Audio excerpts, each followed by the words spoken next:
The biting November winds seemed to carry the city's accumulated grime, pushing it into every crevice of my coat as I stepped out of the transport vehicle. The address was etched into my memory: Councilman Thompson's penthouse apartment, a glass and steel monument to success overlooking the river. The crime scene tape, a familiar yellow ribbon, fluttered almost cheerfully against the somber backdrop of the dawn sky, an incongruous splash of color that always felt like a mocking prelude. Morning. Chen, the lead detective, a man whose face was a roadmap of late nights and strong coffee, grunted a greeting. His eyes, though weary, held that familiar glint of a case already closed in his mind. Open and shut. Suicide. Cleanest one I've seen in a while. I offered a non-committal nod, pulling on my first pair of nitrile gloves. My job wasn't to agree or disagree, but to observe, to document, to let the evidence speak. The apartment interior was hushed, the usual chaotic energy of a fresh scene muted by the sheer weight of the high-profile victim. The air, despite the open balcony door, hung heavy with the metallic tang of dried blood and a faint, acrid scent that might have been gunpowder, or perhaps just the lingering fear of the unknown. The living room was a study in stark contrasts.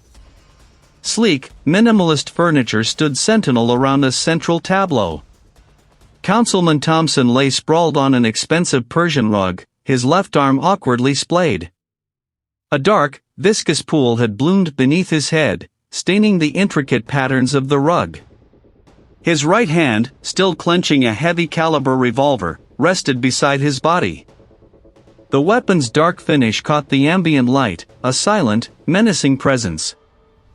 I knelt, careful not to disturb anything beyond the immediate sphere of my examination. My gaze swept over the scene, absorbing every detail. The bullet entry wound was visible on his right temple, a precise, devastating mark. The exit wound, a ragged crater, was less apparent, obscured by the pooling blood. There was very little spatter beyond the immediate area of the head, indicating a close-range shot, consistent with a self-inflicted injury. No signs of struggle, no overturned lamps, no scuff marks on the polished floor. The expensive glass coffee table remained pristine, holding only a half-empty tumbler and a leather-bound notebook. The notebook. I noticed it immediately. It lay open, a single page filled with tight, deliberate script. The detective had already mentioned a note, a standard component of many suicide cases. I didn't touch it, but from my vantage point, I could discern the looping handwriting, a final, desperate testament. He left a note, the detective confirmed, his voice low. Confessed to some financial improprieties, said he couldn't live with the shame. Classic fall from grace. He gestured towards the notebook with a gloved hand. The local prosecutor's office is already drafting a statement. I hummed softly, a non-committal sound, and continued my visual assessment of the body. Thompson was dressed in silk pajamas, a detail that suggested he had been at ease, perhaps even preparing for bed, when he made his final decision.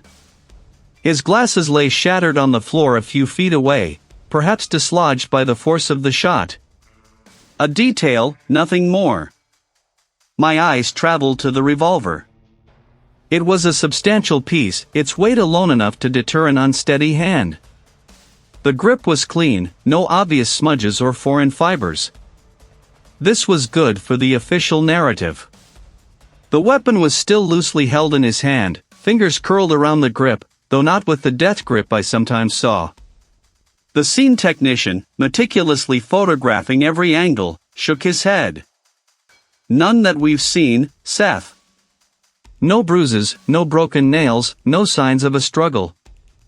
Looks exactly like the detective said. I moved around the body, observing the trajectory of the blood spatter on the wall behind the couch, minimal, again consistent with a close-range, contained event. The apartment was sealed from the inside, the balcony door the only potential breach, but its latch was unbroken, its frame undisturbed. Everything, every single piece of physical evidence I'd gathered so far, screamed suicide. Yet, a subtle unease gnawed at me. It wasn't a tangible piece of evidence, not a missed detail or a contradictory stain. The way his left arm was splayed, almost too deliberately casual. The precise, almost theatrical placement of the weapon beside his hand, rather than clutched tightly or dropped haphazardly. These were minor observations, easily dismissed as post-mortem relaxation or the vagaries of a body collapsing. But they snagged at the edges of my forensic mind, like a loose thread in an otherwise perfectly woven tapestry. I carefully documented the position of the body, the weapon, the note. Every measurement, every observation went into my mental ledger. My discomfort wasn't enough to challenge the preliminary findings, not yet. Not without something concrete. But it was enough to make me dig deeper, to scrutinize every cell, every fiber, every nuance when I had Thompson's body on my table. "I'll need him transported immediately," I stated, standing up and peeling off the outer pair of gloves. The detective nodded, already moving towards his team. "And I'll need a full inventory of his personal effects, particularly anything related to his recent activities. I want to see his calendar, his correspondence, everything." The detective paused, a slight frown creasing his brow. "You think there's more?" I met his gaze, my expression neutral. "I think it's my job to be thorough." And Councilman Thompson was a public figure. "There's always more to examine." My internal voice added, "And sometimes, the cleanest scenes are the dirtiest." The tension in the room, which had briefly dissipated with the detective's declaration of an open and shut case, now returned, a subtle hum beneath the surface. My work was just beginning. The chill of the autopsy suite always settled deep, a familiar companion to the quiet work. I stood over the stainless steel table, reviewing the images of Councilman Thompson, a stark contrast to the man I'd seen on the evening news just days before. The official report from the initial responders detailed a clear-cut suicide, a single gunshot wound, a note, a locked office. Clean. Too clean. My gloved fingers traced the contours of the digital projection on the monitor. The entrance wound was precise, consistent.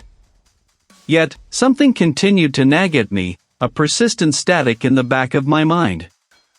I zoomed in on the councilman's left inner bicep.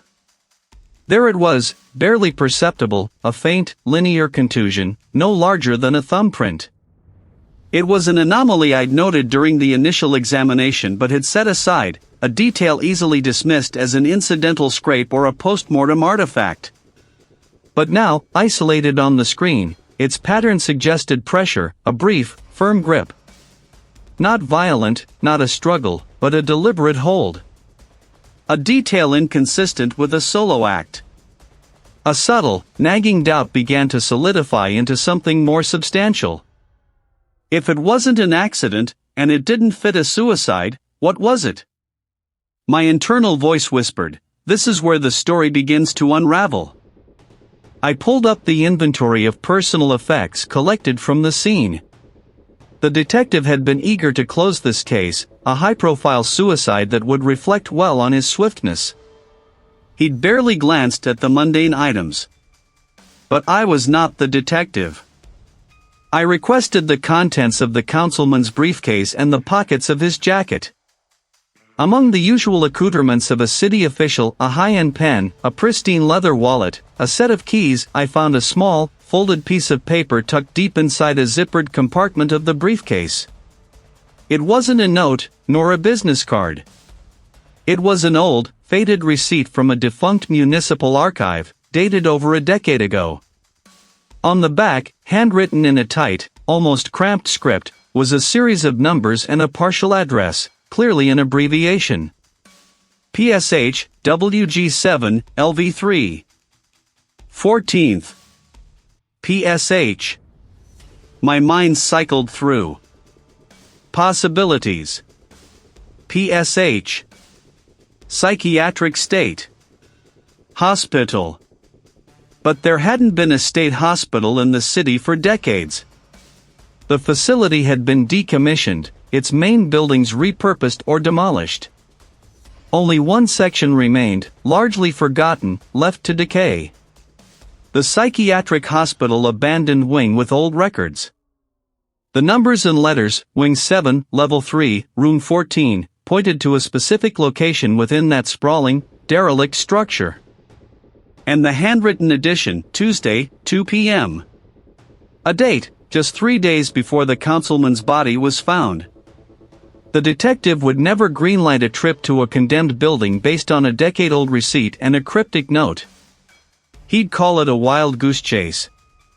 But the faint contusion on the councilman's arm, combined with this unexpected scrap of paper, spoke to me. It was a lead, however improbable.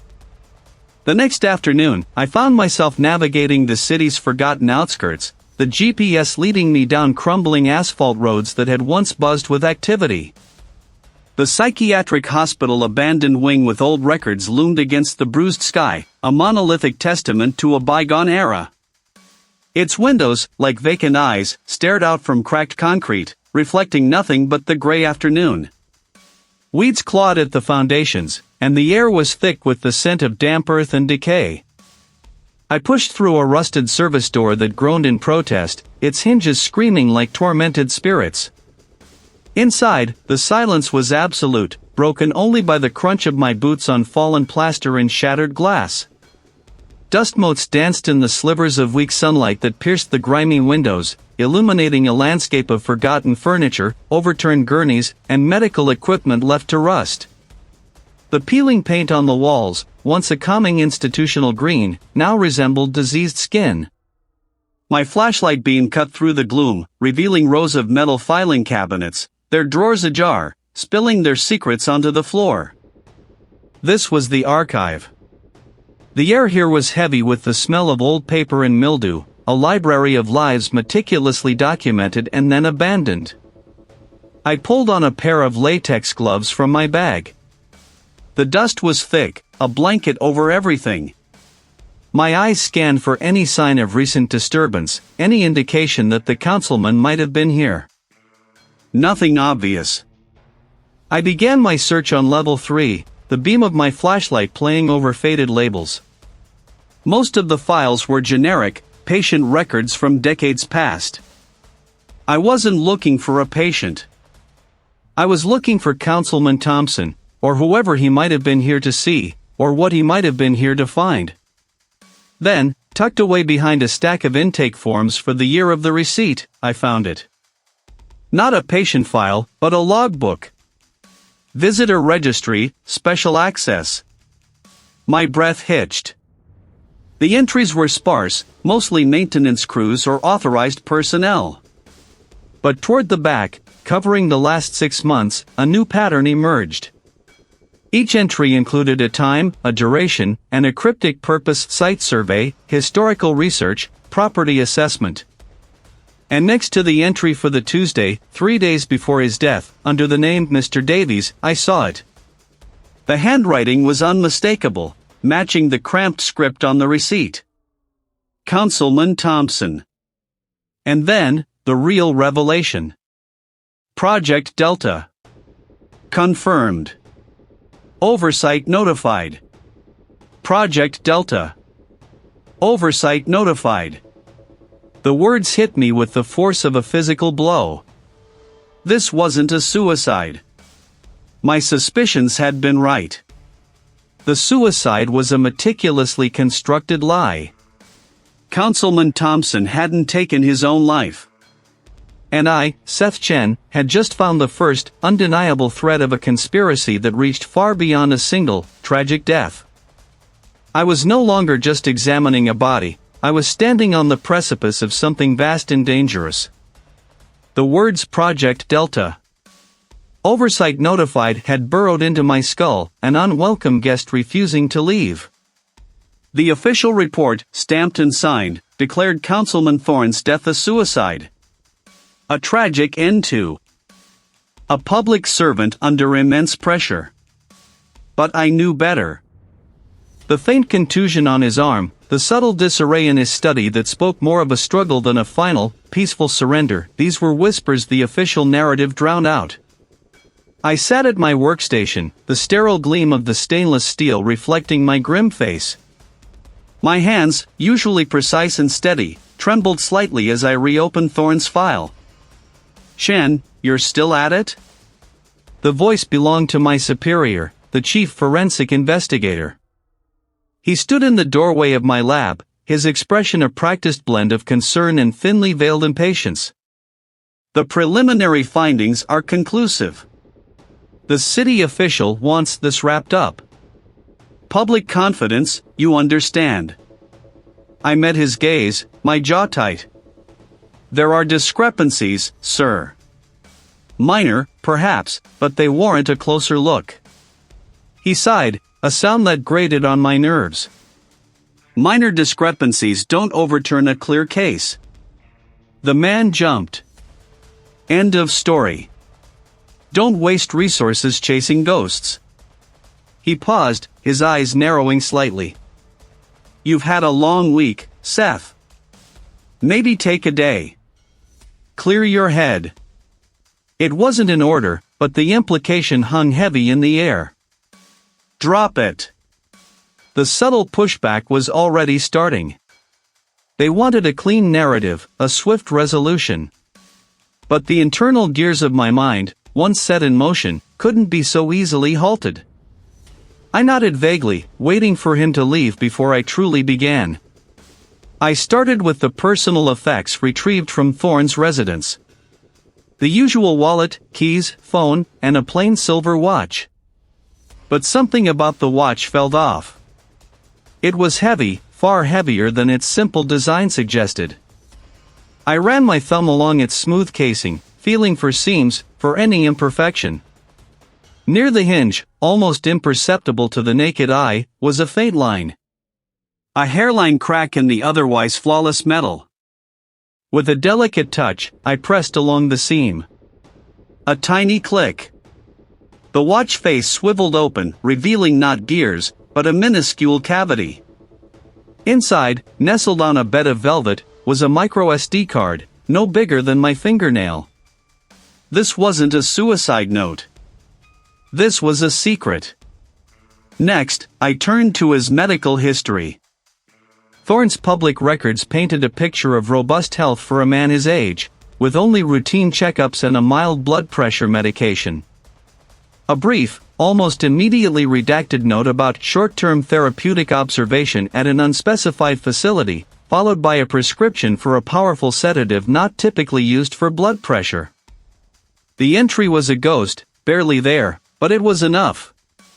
My thoughts immediately went to a rumored place, a repository of forgotten histories. Old-world records, especially those deemed sensitive or requiring privacy beyond the digital sphere, sometimes found their way to the psychiatric hospital abandoned wing with old records. It was a place whispered about among those in my field, a dusty archive of lives lived on the fringes, or lives deliberately obscured. The drive was long, the urban sprawl giving way to overgrown fields and crumbling industrial parks. The GPS led me down a narrow, unpaved road, ending at a rusted, wrought iron gate. Beyond it, the psychiatric hospital abandoned wing with old records loomed against the bruised afternoon sky. It was a skeletal edifice of brick and broken glass, ivy clawing its way up the crumbling walls like grasping fingers. The air grew heavy, thick with the scent of mildew and decay. I pushed open a side door, its hinges screaming in protest. Finally, I found it, a large room, shelves overflowing with ancient, bound ledgers and cardboard boxes, all coated in a thick layer of dust. The air here was even heavier, smelling of old paper and forgotten stories. It took me nearly an hour, sifting through files marked by decades, before a specific name caught my eye: Thorne, Ilara. Ilara Thorne. Councilman Thorne's younger sister, who had died tragically young, years ago. The official cause had been an accident. I pulled the heavy, brittle file from the shelf.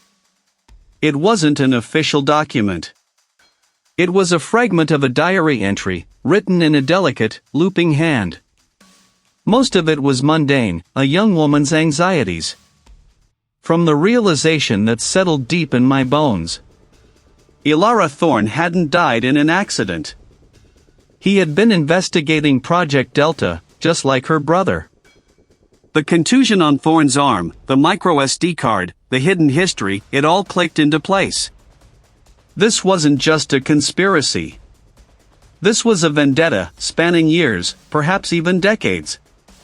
And I had just stepped into the middle of it. The contusion on Thorne's scalp, a small, stellate mark hidden beneath a thick lock of auburn hair, had been my first red flag. Now, in the oppressive silence of the psychiatric hospital abandoned wing with old records, it screamed. It wasn't the kind of injury consistent with a fall down a flight of stairs, not even a clumsy one. It was blunt force, precise, delivered with intent. Ilara Thorne hadn't died in an accident. And someone, or something, had ensured her silence. Each yellowed page, each forgotten patient record, seemed to hum with the weight of untold stories. I had come here searching for answers about Project Delta, a vague reference in the city councilman's encrypted files, and instead, I had stumbled onto a second, equally disturbing death. I pulled up the councilman's case files on my tablet, cross-referencing my preliminary findings with the official report. Suicide, they'd called it. The councilman's hands, though covered in gunshot residue, bore no powder burns consistent with the close-range discharge. His grip on the weapon had been firm, but the angle suggested a struggle, not a self-inflicted act. And the note, so perfectly composed, almost poetic in its despair, felt too polished for a man on the brink. I recalled the subtle tremors in the handwriting, almost imperceptible, but distinct from the councilman's usual steady script. A mimicry, perhaps. Then there was the toxicology. Both Thorne and the councilman had trace amounts of a mild sedative in their systems, not enough to incapacitate, but certainly enough to dull reflexes, to soften resistance. It was a signature, subtle and insidious. Not the crude bludgeon of a street mugging, but the precise, almost elegant work of a professional. Someone who understood forensics, someone who knew how to craft a narrative of suicide or accident. I slammed the tablet shut, the metallic click echoing through the cavernous space. My official report on the councilman's death had been filed, rubber-stamped, and archived. To reopen it now, to suggest murder and a cover-up, would be career suicide. But the alternative, to let these deaths stand as they were, to ignore the meticulously placed breadcrumbs, was a betrayal of everything I believed in. I needed help. Not from within the system, that was clear. The official channels were either blind or complicit. I thought of the retired investigative journalist I'd met years ago, a grizzled veteran named Arthur Vance. He'd been hounded out of the profession for chasing too many inconvenient truths, for refusing to let sleeping dogs lie. He was cynical, sharp, and, most importantly, he owed me a favor for an obscure tip I'd given him years ago that had broken a minor corruption scandal. Leaving the psychiatric hospital abandoned wing with old records, I felt a renewed sense of purpose, mixed with a growing unease. The city streets, usually a blur of activity, seemed to watch me. I drove directly to the address I remembered, a small, unassuming brownstone tucked away on a quiet side street. Arthur Vance answered the door, his eyes, though rheumy with age, still held a piercing intelligence. He wore a faded plaid shirt and suspenders, a perpetually rumpled look that seemed to be his uniform. "Seth Chen," he grunted, a faint smile touching his lips. "To what do I owe the dubious pleasure of a forensic pathologist on my doorstep?" "You haven't brought a body, have you?" "Worse," I said, stepping inside. His living room was a chaotic archive of newspapers, books, and overflowing filing cabinets. "I'd brought two." I laid out the files, the photographs, the meticulous notes I'd taken. I explained the stellate contusion, the peculiar bullet trajectory, the subtle sedatives, the handwriting discrepancies. Vance listened, his gaze fixed on the evidence, occasionally muttering to himself, a low, rumbling sound. "A faint one, from years ago. Something about a land acquisition dispute, public funds, a whole mess of corporate shell games. He rose, moving with surprising agility to a towering stack of yellowed newspaper clippings. He rummaged for a moment, then pulled out a brittle, dog-eared folder. "Here," he said, handing it to me. This was the story I was chasing back in '08. A city planner, Julian Hayes, died in a hunting accident. Ruled accidental discharge. But the local sheriff, a good man, had his doubts. Said Hayes was found miles from any hunting trail, wearing city clothes, not hunting gear. And his rifle, a bolt-action, was found with the safety off, but the bolt wasn't fully engaged. Julian Hayes, a public figure, involved in city planning, died under suspicious circumstances ruled accidental. My gaze snagged on a detail in the police report photo, a small, almost invisible bruise on Hayes's temple. It was the same stellate pattern. He was investigating irregularities in a large-scale urban development project, Vance continued, his voice low. A project that involved several of the same corporate entities that later popped up in the periphery of Project Delta. Hayes was trying to blow the whistle on inflated land values and kickbacks. Then he went hunting. The pieces clicked into place with an unnerving precision. 3 deaths. 3 public figures. 3 different causes of death, all officially dismissed as accidents or suicides. And 3 subtle, forensic signatures pointing to the same unseen hand. The sedative. The precise, non-defensive injury. We weren't just investigating 2 deaths anymore. And now, by digging into it, I had painted a target squarely on my own back. A series, a meticulously orchestrated campaign of silence spanning over a decade. It wasn't just a theory anymore, it was a cold, hard fact settling in my gut. My initial investigation into the councilman's death, a case that had screamed suicide from the official reports, now felt like the first ripple in a vast, dark pool. The second body, the accountant, had been the second ripple. Now, Vance had just pointed out the current, the unseen force driving it all. I looked at the meticulous notes spread across the stainless steel table, my own handwriting a stark testament to the anomalies I'd uncovered. The impossible ligature marks, the precise cocktail of sedatives and paralytics that pointed to a professional, not a desperate man. My mind raced, connecting the dots Vance had just provided. This wasn't about a single incident of corruption, it was about a system, a long-standing apparatus designed to eliminate problems. And I was now a problem. The official channels were compromised, I knew that much. The initial reports had been rushed, conclusive, and utterly dismissive of any counter-evidence. Waiting for my superiors to act, or for the detective assigned to the case to dig deeper, felt like signing my own warrant. Every microscopic detail, every toxicology report, every discrepancy in the official narrative. I cross-referenced the councilman's final days with the accountants, finding subtle, almost imperceptible parallels in their professional circles, their sudden shifts in behavior, their seemingly unrelated personal crises. I wrote with a furious intensity, building a case that screamed murder, a case that implicated powerful, unseen hands. My fingers hovered over the send button. The recipient wasn't an internal affairs officer, nor was it the precinct captain. It was a local investigative journalist, a woman known for her tenacity and her unwavering commitment to the truth, even when it meant challenging the highest offices. This was an unauthorized leak, a professional gamble that could cost me my career, possibly more.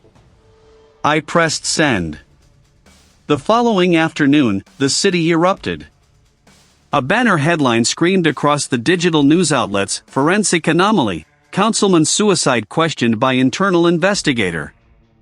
The article, based on my anonymous submission, meticulously laid out the inconsistencies I had found, the impossibility of the ligature marks, the sophisticated drug cocktail.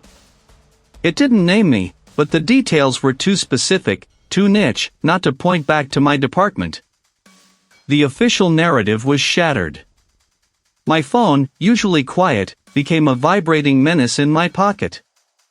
Calls from the department chief, from colleagues, from the detective assigned to the case, all demanding answers, all laced with a thinly veiled threat. I ignored them, my focus elsewhere. The quiet had been broken, but a new, more dangerous kind of noise had begun. I returned to my apartment that evening, the city lights a distant blur through the rain-streaked window of my car. The sense of being watched, a subtle prickle at the back of my neck, had been constant since the article broke. As I unlocked my door, a faint scent hit me, not a forced entry, but something else. Something clean, almost clinical, mixed with the faint, sweet smell of a dying flower. Nothing seemed disturbed. The furniture was in place, my books lined the shelves, the kitchen counter was clear. But then I saw it. On my bedside table, nestled among the usual clutter, was a single, white orchid, its petals already beginning to brown at the edges. Beneath it, a photograph. It was a candid shot of my sister, smiling, walking her dog in the park near her home. A park I had visited with her only last weekend. The image was recent, clear, and perfectly placed. This wasn't a warning, it was a promise. They knew about me. They knew about her. The scale of the conspiracy just expanded to include everything I held dear. The orchid. The photograph. My mind scrambled for connections. The article had briefly mentioned a specific institution, long since shuttered, where some of these individuals had supposedly been confined. The pieces of my fragmented puzzle began to shift, to coalesce around that forgotten name. I didn't sleep. Instead, I spent the night digging through archived digital newspapers, cross-referencing names and dates, chasing the ghost of that old article. By dawn, I had it. The psychiatric hospital abandoned wing with old records. The name itself was a relic, a testament to a different era of institutionalization, a place that had reportedly closed due to funding issues and unethical practices. It was a long shot, a desperate gamble. If this conspiracy truly stretched back a decade, more, then perhaps some echo of it lay buried in that forgotten place. I located the specific psychiatric hospital abandoned wing with old records mentioned in the archives, a smaller, more isolated structure connected by a crumbling walkway. A faint, metallic clang, carried on the wind, greeted me as I approached. The air here was heavy with the smell of damp concrete and decay, a pungent reminder of forgotten lives. I navigated through corridors lined with empty rooms, each holding the spectral imprint of its former occupants. My objective was the administrative office, or what remained of it. I pried open the first drawer, a cloud of ancient dust rising to meet me.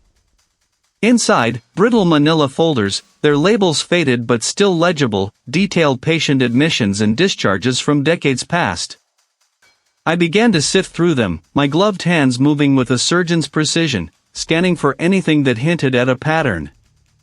Names, dates, notes about agitation or delusions of grandeur. Many were tragic, mundane stories of mental illness. Then I found it. Not standard medical shorthand. These weren't regular patient records. They were transfer logs. And the names on these logs weren't those of the typical institutionalized. They were local activists, journalists, mid-level civil servants. Individuals who, according to the historical articles I'd read, had been vocal critics of certain corporate developments or political decisions before their sudden breakdowns. The transfer logs detailed their arrival, their brief treatment, and then their transfer to an unspecified private facility or simply discharge to family. But the dates were key. These transfers often coincided with major city council votes, land deals, or corporate mergers. And tucked within one of these specific files, I found a faded photograph. It was of a man, younger, but unmistakably the city councilman whose death I was investigating. He wasn't a patient. He was listed as an observer, a junior aide to the facility's administration, dated nearly 15 years ago. The blood drained from my face. He hadn't just been a victim, he had been part of the system, at least in its earlier incarnation.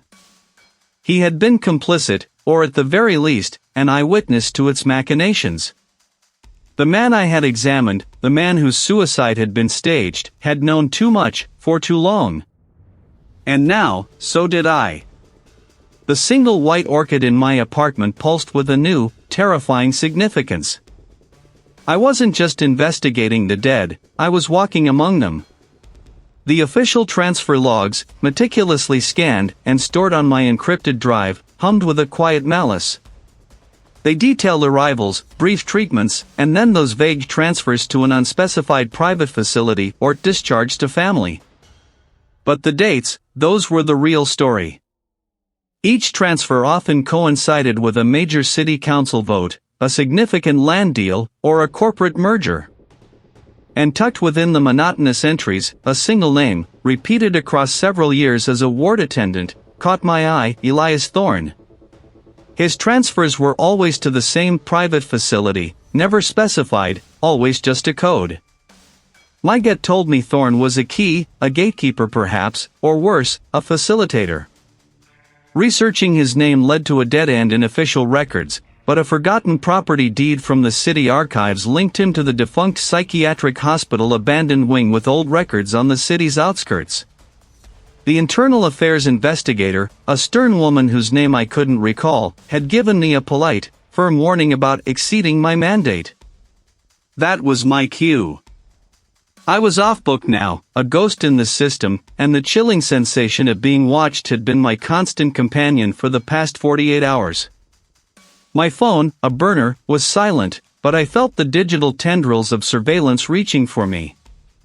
The setting sun bled orange and purple across the sky, casting long, skeletal shadows from the decaying structures ahead. The psychiatric hospital abandoned wing with old records loomed, a hulking silhouette against the twilight. Its windows, like vacant eyes, stared out from behind a tangled mess of ivy and broken glass. A rusted chain-link fence, partially collapsed, offered easy access. I slipped through the gap in the fence, my worn leather bag clutched tight. My breath plumed in the cool evening air. The main building was a fortress of crumbling brick, but I knew the wing I needed was set back, a smaller annex connected by a covered walkway. The side door to the abandoned wing hung ajar, groaning on a single hinge. Inside, the gloom was absolute, a suffocating blanket. I pulled out my tactical flashlight, its beam cutting a stark path through the dust motes dancing in the stale air. The corridor stretched endlessly, lined with peeling paint and what looked like old, stained handprints. The silence was not empty, it vibrated with the whispers of forgotten lives, a palpable tension that raised the hairs on my arms. My forensic training kicked in, overriding the prickle of fear. I moved methodically, scanning for disturbances, for any sign of recent intrusion. The floors were thick with a fine layer of dust, undisturbed save for rodent tracks. No fresh boot prints, at least not yet. I found the record room near the back, past a rusted metal desk overturned in the hallway. The door was gone, probably ripped off its hinges years ago. Inside, shelves sagged under the weight of countless dusty files, many spilled onto the floor, a chaotic graveyard of paper. I pulled on a pair of nitrile gloves, a professional reflex even in this desolate place. The scent of decaying paper and mildew was overwhelming. My eyes swept the room, looking for anything out of place. Most of the files were generic, patient intake forms from decades past, discharge papers, faded memos. But Thorne's name, the ward attendant, kept nagging at me. Why would he be mentioned in transfer logs from a different facility type? Unless he wasn't just an attendant. I began sifting through the stacks, a slow, painstaking process. Time stretched. I kept checking my 6, a constant, low thrum of anxiety. Then, a subtle shift. A faint, almost imperceptible scrape from deeper within the wing. I froze, my heart thumping against my ribs. I held my breath, straining to hear over the sudden rush of blood in my ears. Nothing. Just the wind whistling through a broken pane somewhere. My imagination, I told myself, but the unease persisted. I flicked the light back on, keeping it low, pointed at the floor. It was different from the others, older, more robust.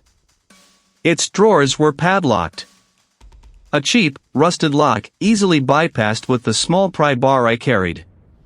The clink of metal on metal echoed sharply, but I couldn't help it. This felt important. The top drawer resisted, then groaned open. Not official facility documents, but personal diaries. They were dated, meticulously kept, and the first entry I scanned bore the familiar, looping script of Elias Thorne. This was it. Thorne's journals weren't about patient care. And then, the true horror, detailed notes of preparations and re-education for individuals whose names I recognized from the city council investigation.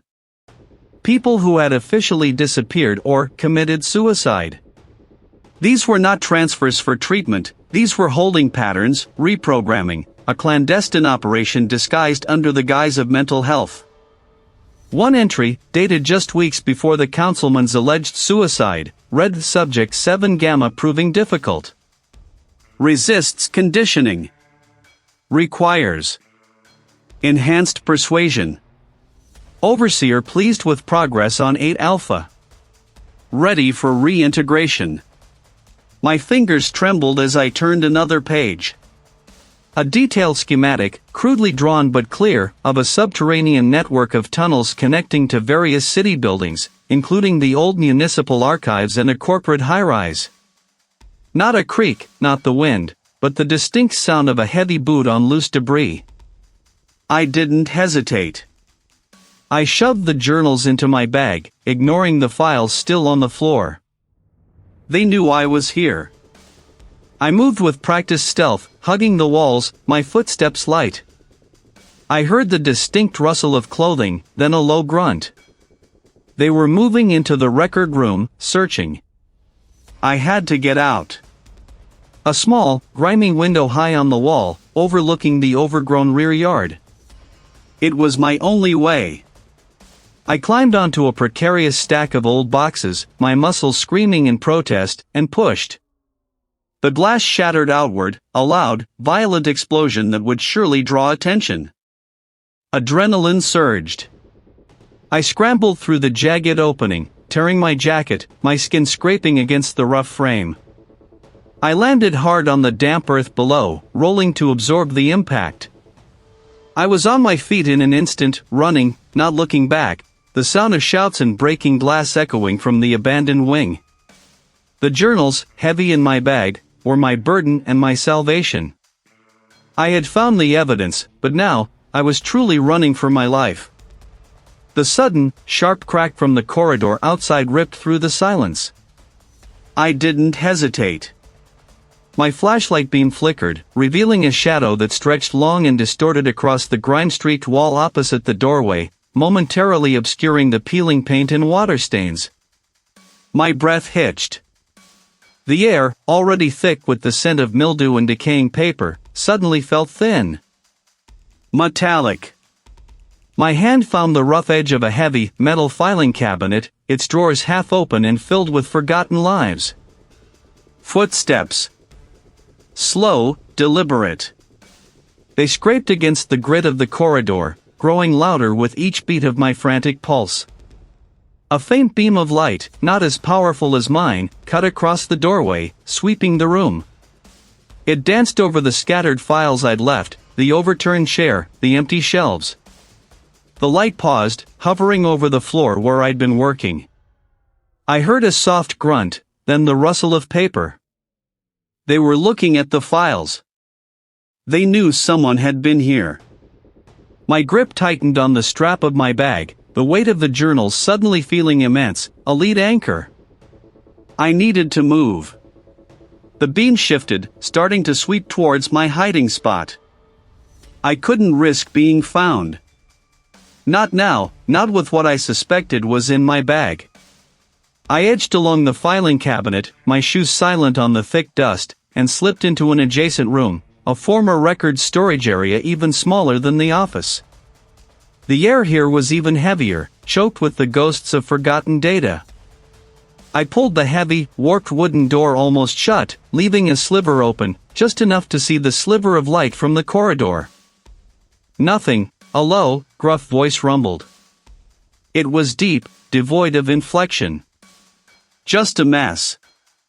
An animal. They weren't looking for a person, or at least, they weren't admitting it. This was worse. This meant they were cleaning up, erasing any trace. The footsteps receded, the light vanishing. I waited, counting a slow minute, then another, until I was certain they were gone. I fumbled for my own flashlight, clicking it on with a soft snick. The first journal, leather-bound and brittle, belonged to the deceased city councilman. His elegant, precise handwriting chronicled not just his daily appointments, but a growing unease, a gnawing suspicion about a project he referred to only as the Nexus. Early entries spoke of optimistic projections and community benefits. He'd meticulously documented unusual meetings with representatives from Aegis Development Group, a colossal real estate conglomerate known for its aggressive tactics and seemingly limitless funds. He'd also detailed increasingly tense encounters with the Chief of Staff, a political operative known for their close ties to the mayor's office and their ruthless efficiency. The councilman had suspected a significant portion of the Nexus budget was being siphoned off, funneled through shell corporations, and used to grease the wheels of local governance. The second journal, much smaller and unassuming, held the true horror. It was written by the councilman's assistant, a young, ambitious aide who had disappeared mysteriously a few weeks before the councilman's death. Her notes were more frantic, less organized, but far more direct. She hadn't used euphemisms.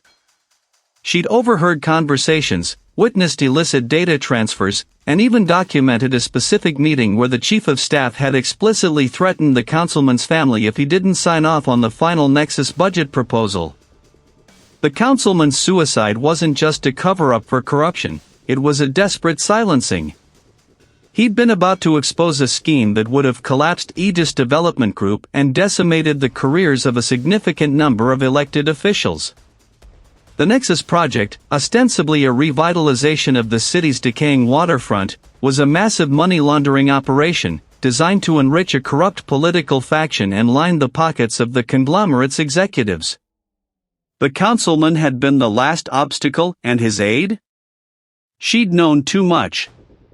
Her disappearance was no mystery, it was a calculated removal. This wasn't just a conspiracy, it was a complete takeover of public trust, funded by a corporate behemoth and executed by political opportunists. The evidence, though circumstantial in places, was overwhelming when viewed as a whole. The meticulous records, the desperate pleas, the coded warnings, it all painted a single, horrifying picture. My hand instinctively went to my phone. Not to the chief investigator who had dismissed my findings, not to the internal affairs department that was likely compromised. I needed to go higher, or wider. There was only one person I trusted enough, someone who operated outside the immediate political sphere and held a reputation for unyielding integrity. The federal prosecutor. I wasn't wrong. I couldn't be. I carefully tucked the journals back into my bag, securing the zipper. My mind raced, already formulating the bullet points, the sequence of events, the damning connections. I had to present this with absolute clarity, leave no room for doubt or dismissal. The weight of the truth felt like a physical burden, but also a surge of adrenaline. I had the pieces. Now, I just had to deliver them. The city councilman and his aide deserved justice, and I was going to see that they got it. The metallic tang of fear coated my tongue. They were gone, the footsteps fading into the deeper recesses of the psychiatric hospital abandoned wing with old records, but the threat remained. An animal. The phrase echoed, a chilling indicator of their ruthlessness, their utter disregard for human life or dignity. They weren't just cleaning up a crime scene, they were sanitizing history itself. I waited another full minute, heart thrumming a frantic rhythm against my ribs, before I dared to move. The air, heavy with dust and the faint, sweet scent of decay, felt thick in my lungs.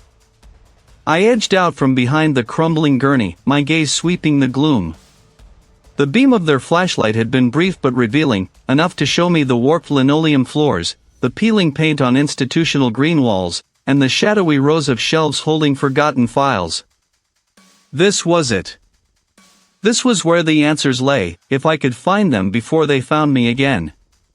My mission was clear: locate the archive, the true archive, that the city councilman had been trying to expose. I moved with a hunter's stealth, my worn sneakers barely disturbing the grit underfoot. Inside, metal filing cabinets stood like sentinels, rusted and defiant. This had to be the administrative core, the repository of the past. My hands, despite their tremor, worked quickly. I ignored the general files, focusing on the older, leather-bound ledgers and the discreetly labeled boxes tucked away on the highest shelves, almost out of sight. I pulled down a box marked Project Chimera, 1988 to 1992. The name alone sent a shiver down my spine. Inside, I found faded photographs, handwritten notes, and official-looking reports. The councilman's name appeared repeatedly, not as a recipient of care, but as a young, ambitious legal liaison for a nascent corporate research division, the very one that had grown into the powerful entity I now suspected. The animal they were looking for wasn't a metaphor for a person, it was a literal subject from these trials, someone who had escaped, or perhaps been released, and was now a loose end. A sudden clang echoed from the corridor outside, followed by the heavy thud of footsteps. They were back. And they knew where I was. I shoved the most damning documents into my satchel, my fingers fumbling with the clasp. The door to the archive room burst open, revealing the hulking silhouette of the corporate enforcer, a man whose reputation for ruthless efficiency preceded him. The architect's voice was low, laced with venom. "You're a persistent pest." I stood my ground, clutching the satchel. "Persistent enough to uncover your Project Chimera. Persistent enough to know that the councilman didn't kill himself. He was about to expose this dot." I gestured with my free hand to the scattered documents, though the true damning evidence was safe in my bag. The corporate enforcer took a step forward, his eyes fixed on my satchel. "Hand it over, Seth. This doesn't have to get messier than it already is." "Messier?" I scoffed, a bitter laugh escaping my lips. "You call silencing a public servant, experimenting on vulnerable individuals, and covering it up for decades messy? This is monstrous." "Those were necessary steps," the architect interjected, his voice surprisingly calm, almost academic. "For progress, for profit, for stability. People like you, Seth, with your naive sense of justice, you disrupt the delicate balance." "The balance of your corruption," I retorted, my voice ringing with a conviction I hadn't known I possessed. "I have the proof." The councilman's final message wasn't a suicide note, it was a coded warning, directing me here. He knew. I reacted on instinct, sidestepping his brute force. He crashed into a filing cabinet, sending a cascade of rusted metal and forgotten files clattering to the floor. The architect, momentarily startled, shouted something I couldn't quite decipher. My hand closed around a heavy, metal ledger. As the enforcer recovered, turning towards me with murder in his eyes, I swung the ledger, not at his head, but at his knee. He roared, stumbling, momentarily off balance. "You won't get away with this, Chen," the architect snarled, regaining his composure. I didn't waste time responding. The window, high and grimy, was my only option. I shattered the pane with another swing of the ledger, the glass exploding outwards into the night. Scrambling onto the windowsill, I squeezed through the jagged opening, ignoring the sharp bite of broken glass on my skin. I dropped to the overgrown ground outside, the satchel still clutched tightly in my hand. Pain shot through my arm, but I ignored it. I had the evidence. The truth was out, or at least, it was about to be. The personal cost was clear. I was now a target, a hunted man. But the weight of the councilman's ghost, and the ghosts of Project Chimera, spurred me onward. The climax was over, but the fight had just begun. The corporate enforcer lunged, a blur of motion. I reacted on instinct, sidestepping his brute force. My chance. The enforcer was a hulking mass, but his momentum was his downfall. As he struggled to regain his footing amidst the scattered papers, I saw a heavy, rusted fire extinguisher mounted on the wall. It was an old model, likely non-functional, but its weight was undeniable. I ripped it from its bracket, the ancient screws groaning in protest. The architect, recovering from his surprise, moved towards me, his eyes narrowed with a predatory glint I hadn't seen before. He wasn't just a schemer. There was a cold, efficient menace beneath his polished exterior. "You think you can stop this?" the architect snarled, his voice echoing in the cavernous, dust-laden space of the psychiatric hospital abandoned wing with old records. "It's too big, Chen. It's already done." I didn't answer. The enforcer was finally pushing himself up, groaning, a fresh scrape visible on his forehead. He saw the extinguisher in my hand and paused, assessing. He was powerful, but I had surprise and a makeshift weapon. I swung the extinguisher in a wide arc, aiming for the enforcer's knees. He instinctively brought his arm up to block, and the heavy cylinder connected with a sickening thud against his forearm. A sharp cry of pain escaped him, and he stumbled back, clutching his arm. The architect, seeing his muscle incapacitated, hesitated. His eyes darted around the decaying room, searching for an escape, for another weapon. This was my moment to press. I moved past the dazed enforcer, the extinguisher still clutched in my hand, and advanced on the architect. He fell hard, a cloud of ancient dust puffing up around him. "The records," I stated, my voice low but firm, the adrenaline still thrumming through me. "You came to destroy them, didn't you?" He scrambled backwards, his face pale beneath the grime. "They're meaningless. Just old files." But his desperation betrayed him. My gaze swept across the room, past the broken filing cabinets and the scattered documents. On a large, heavy wooden desk, half hidden under a sheet of canvas, I spotted a stack of pristine, modern folders. Too new for this place. Too deliberate. I kicked a loose floorboard towards the architect, making him flinch, then strode to the desk. There they were. Not old patient records, but meticulously organized corporate documents, financial ledgers, and communication logs. The architect must have brought them here, planning to shred them with the rest of the building's history. The top folder was labeled with the city councilman's name. Inside, I found copies of his personal financial statements, heavily redacted, alongside a series of unsigned contracts detailing land acquisitions that mirrored the controversial development project. But it was the final document that made my breath catch, a sworn affidavit, dated a week before the councilman's death, from a junior clerk in the city planning office. It detailed how the councilman had been coerced into signing off on a zoning variance, threatened with exposure of a fabricated scandal involving his family if he refused. The architect's name, scrawled as a witness to the coercion, was damning. And the signature of the corporate enforcer, also as a witness, sealed it. This wasn't suicide. This was murder, orchestrated to look like a desperate act, covered by a network of intimidation and greed. The architect let out a strangled cry. "No! You don't understand the scope." "I understand enough," I interrupted, pulling out my phone. My fingers flew across the screen, dialing the precinct. "This is Seth Chen."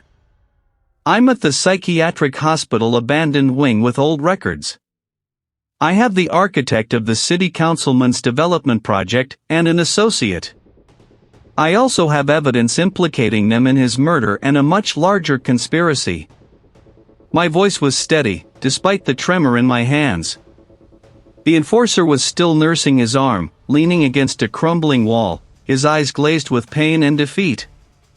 The architect, sprawled on the floor, looked utterly broken, the polished veneer shattered. The arrival of the precinct vehicles was a cacophony of sirens and flashing lights that pierced the oppressive silence of the abandoned wing. Uniformed officers swarmed the building, securing the scene. I handed over the evidence, explaining my findings to a senior investigator, my words precise and unyielding. The architect and the enforcer were taken into custody, their protests weak and futile against the weight of the evidence. The following weeks were a whirlwind. The revelations from those files ripped through the city like a wildfire. The councilman's death was reclassified, and the investigation expanded, snaring more figures than I could have imagined. There were arrests, resignations, and a public outcry that demanded accountability. My testimony became central to the prosecution, my forensic findings on the councilman's body now aligning perfectly with the narrative of coercion and murder. The professional consequences for me were immediate and complex. My name was everywhere. Some hailed me as a hero, a truth seeker. Others, particularly those tied to the powerful interests I had exposed, saw me as a renegade, a pathologist who had overstepped his bounds. My superiors, initially furious at my unauthorized investigation, eventually had to concede the undeniable truth of my findings.